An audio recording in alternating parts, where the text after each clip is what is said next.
Alright, this is just Gamer 82678. Trying to share with the guys over here at the Project Cars forum.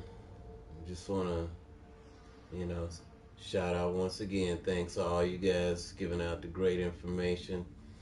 And this is just a brief vid of the force feedback system settings I'm utilizing right now at this moment, concurrently, and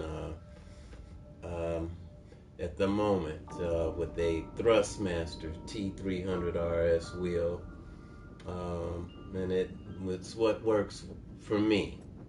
What works for you may be a whole and will be a whole different thing, more or less.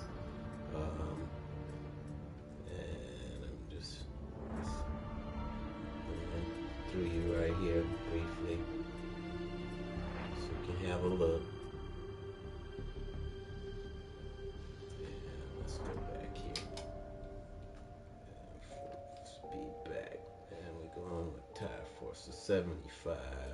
These per wheel movement, guys, I use them sometime. I use them here lately. And that's a negative 0.04 and a positive 0.04. We'll position under default 0.04, and it's dead zone removal range.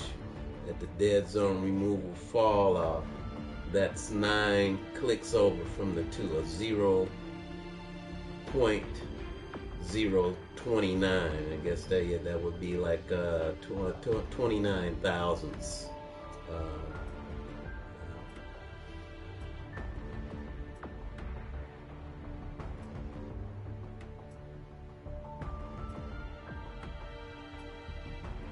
Also, I would like to add, and I would like to send out a big thanks to Jack Spade with the tweaker files. I primarily use that FYS plus SOP category of his settings. And you're going to come down here again.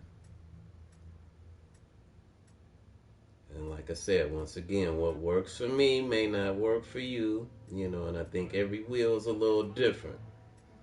Only thing I got to say again, too, I don't know about, I don't want to offend anybody, I use kind of like a hybrid approach, I guess, in general. It's nothing really special.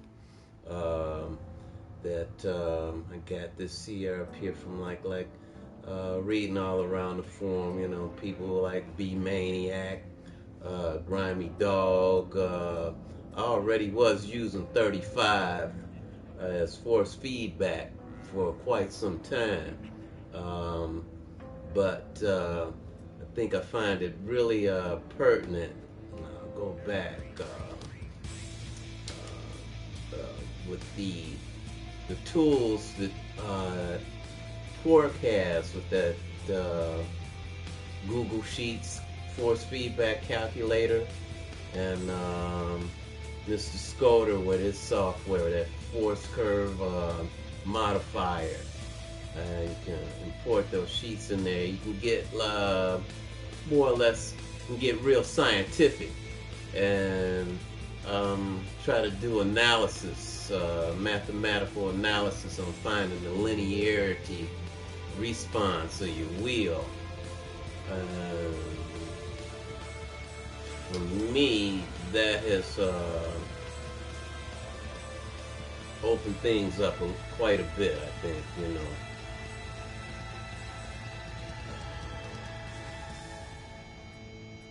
Yes, I have to say quite a bit. And we tried, once again, I was about to say too, how I went about testing for the linearity. In the Thrustmaster control panel, we zeroed out, what was that, damper and spring. And also also we zeroed out at the bottom there the wheel centering, that aspect about like center by game. I went by wheel and put that at 0, using wheel check S to not let any of those elements affect the testing process, I guess. I don't know if it would help or not, but I also seen too that a lot of guys that utilize the steering wheels on the PC platform within quite a few games, they don't utilize that damper. They had that damper set to 0 and the spring set to 0, and also the wheel centering. That could very utilizing by game or just by wheel and set to 0. And Happy New Year, guys. That's about it. That's it. Just letting you see everything. What I'm using and what it worked for you will be a whole different thing. And thanks for being there for me, on the forum. Find the guys over there at the Project Cars forum. I think you guys a lot better than the whole United Nations, man. A lot more pieces getting taken care of over at the Project Cars forum than at the whole United Nations. In the meanwhile, happy holidays and God bless you. I'm out.